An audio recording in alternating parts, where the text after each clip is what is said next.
Hello everyone, my name is Bree and welcome to Documented Journey.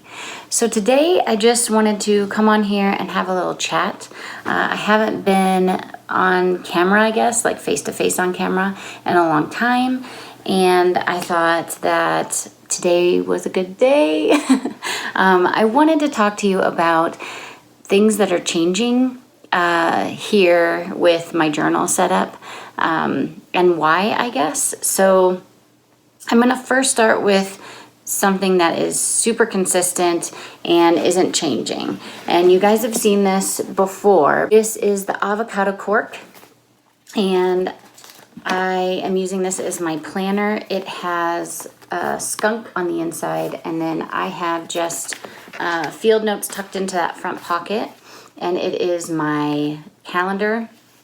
I draw these out, and I really like that. And then I have to-dos for the day, and then I draw out the next calendar, and then obviously the next page I do to-dos.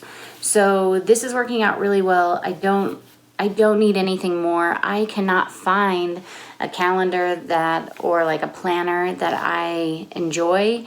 I feel like I just need it to be super simple, and all I need is the monthly and then a few pages for tasks and lists. So I've just decided to stick with making my own, and I've been doing it. I've done this style for a very long time, and I just went back to it in August. So I did set up for September already, and then I'll just keep going until this little field notes book is filled. I did decorate it.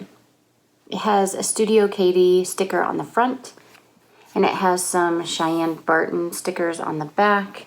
It's very similar to my other collage style things, but that's in the front pocket. And then I have a moleskin. This was collaged by a friend of mine. Her name is Robin. She did this. She gave this to me for Christmas last year. And this is like my bullet journal type situation. That is my monthly tasks or my daily tasks that I do, but this is more like work related. So I have the number of orders that I'm on right now. I have all my cheat sheet for making my journals. And then I have like just important things that I need to remember, like the notes for this video. So I'm going to keep that open so I do not forget anything.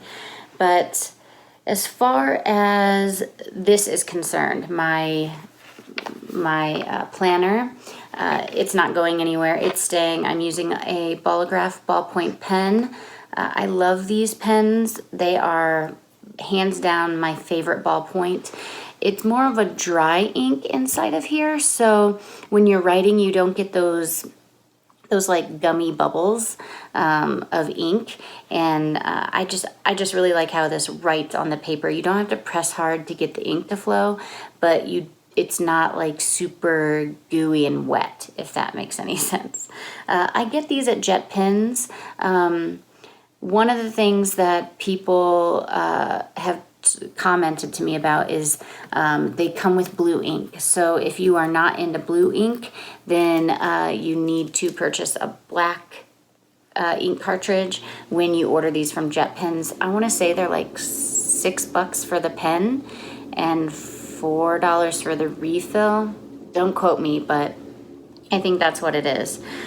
So I really like this system. I feel like it is flexible, but yet it can also kind of have some structure if I need it. So I enjoy this setup for sure. I used to do this same setup inside my journal. When I first started bullet journaling and doing YouTube, that is the system that I used. I'm just gonna clip that so that way it stays open, so that way I know what I need to talk about. The next thing that I wanted to mention was I still have my ugly journal. It's not even an ugly journal. It's my practice journal. I haven't been doing much in here. I did paint this, and after I painted it, I'm not as big a fan as I was when it was black and white. I did I did this. I have that in there. I was just testing out like what it would be like if I just did black and white and filled in some black color. It's okay. I really like watercolor. I did this the other day when my kids were playing with Legos. I really actually did not like this when I had it just sketched on the page, but now that I filled in the darker areas right here, I find this to be very interesting. So yeah, I might play around with that again, but that's pretty much about it. I would like to practice more and sketch more. I haven't been. Instead, I've been focusing on my journal and filling that up, which, I mean, I'm always focused on filling up a journal. I love a filled journal. That is something that like I can't get enough of. I just want to always be filling journals. But I have noticed that this time in my life,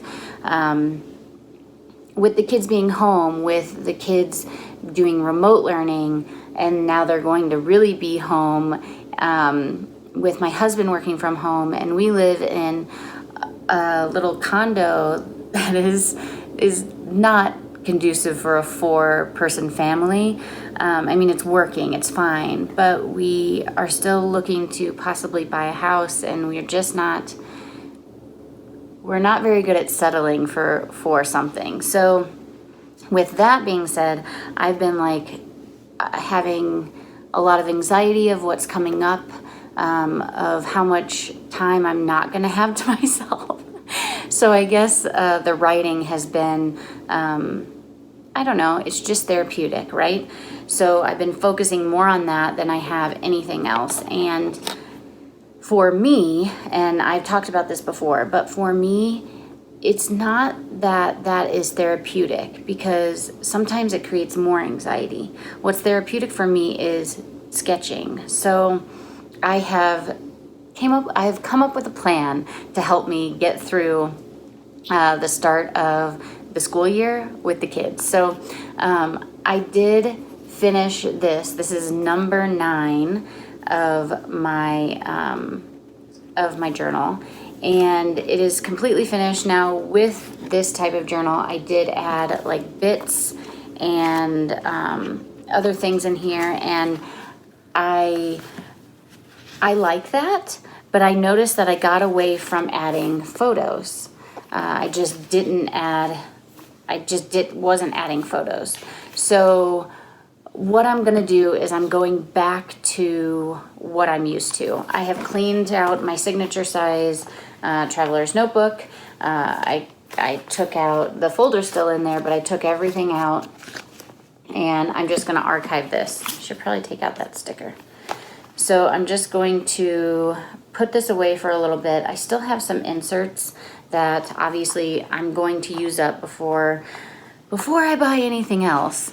But these signature size notebooks are just gonna go inside here, and then they'll be put on my shelf. So I am going to be moving into this pocket-sized Leuchtturm. Now, this sticker is, I don't know who this is by, but I will list it in the description box. I'll look it up for you, because I have a few from her, and I really like, I like her designs.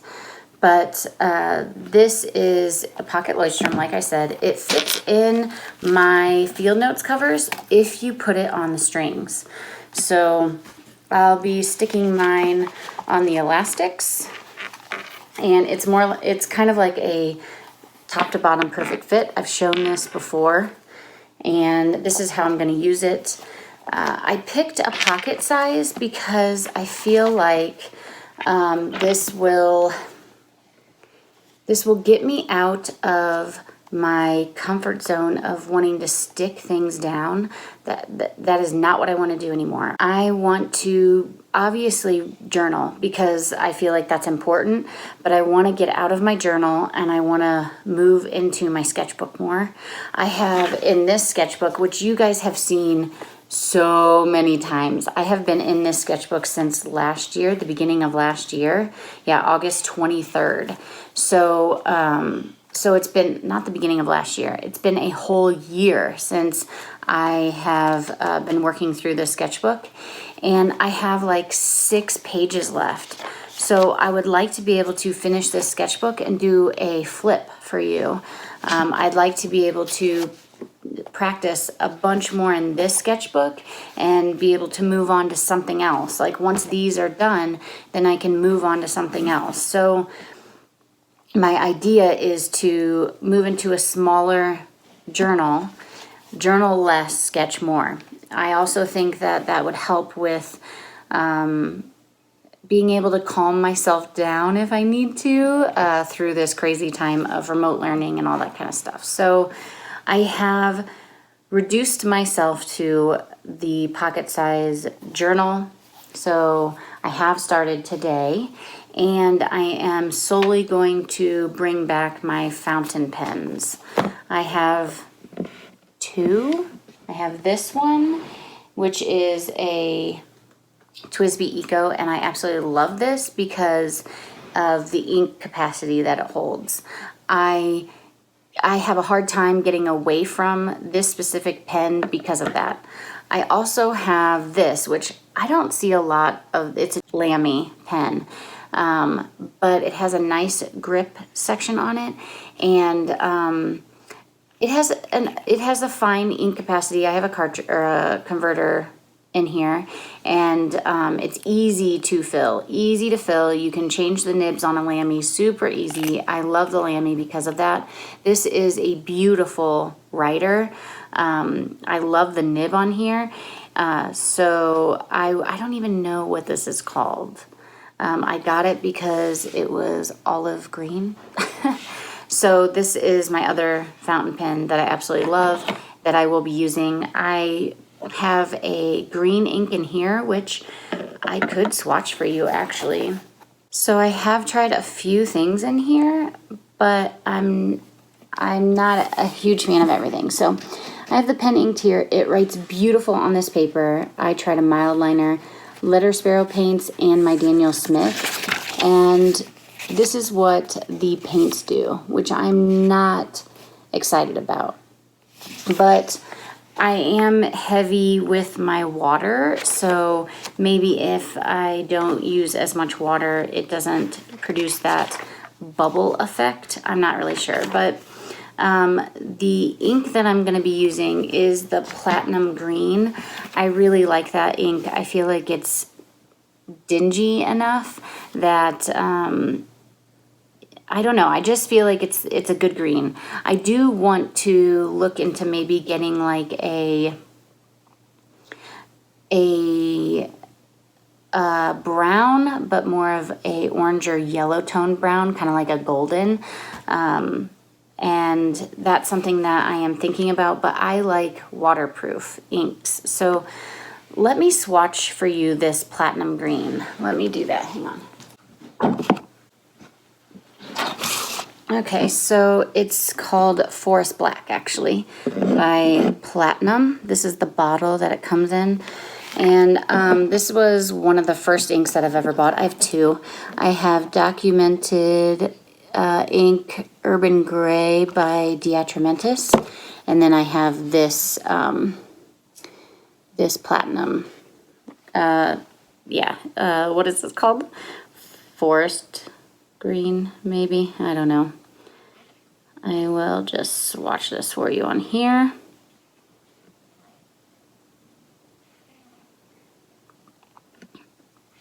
It does not look as good in the swatch that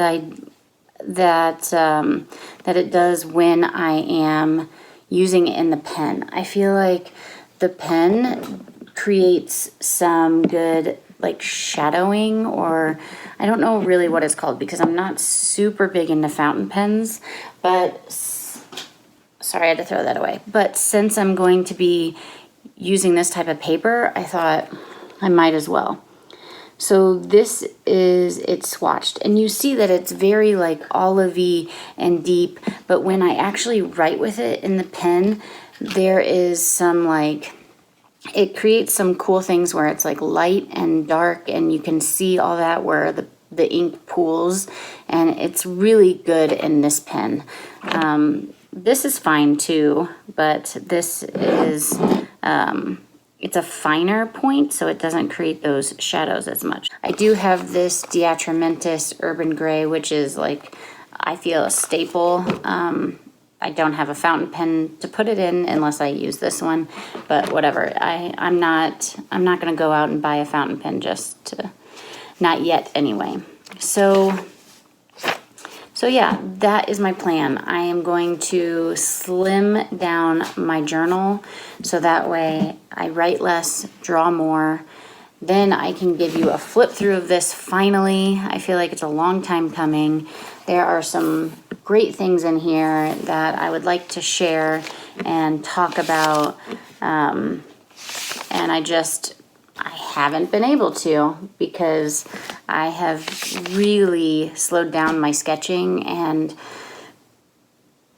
it kind of makes me sad. So I'm going to try and get back into that. But that is kind of the deal. I have no idea what these next couple months are going to look like for me just because the kids and me being home. I have no idea what school's going to look like for them. Am I going to have to be there all the time? I don't know. Just right there next to them, helping them. I do know that I have my new collection for the fall coming out at the end of September. If you're signed up to the newsletter, then you will get a sneak peek next week. It's just a photo of the collection, and I'm really excited about it. I feel that this new color is going to totally be a staple in my shop. I think I will go ahead and put it out there that wheat is definitely my favorite. It's probably because of the texture. It has more of a velvety feel, whereas if you get a different color like the avocado, it's smooth. This next one is the avocado is also my favorite. So the wheat, avocado, and this new one those are my top three. This new one though has a different feel. It has a, when I say smooth, it's smooth. Even though you can see the dots and everything, when you feel them, they are soft and smooth too. This one, when you see the dots, you can actually feel the texture of the dots. So it's not as smooth. It's still smooth, it's just not as smooth. So it has a different texture to it, and I'm wondering the more you use it and everything if those spots will soften up a bit. We'll see. The new color is what this will be housed in. That's why it is naked at the moment, because I'm not sharing that new color with you just yet. But again, you can sign up for the newsletter and you'll find out for sure next week. You'll be able to see a little photo of the collection. So I hope you guys enjoyed this video of catching up with me. Are you changing your system up because maybe you have kids and you're going into the fall of this crazy time that we're living in? I would love to know, are you going large? Are you going small? What's happening in your journal life? Comment in the comments below. And until next time, everybody, I'll see ya.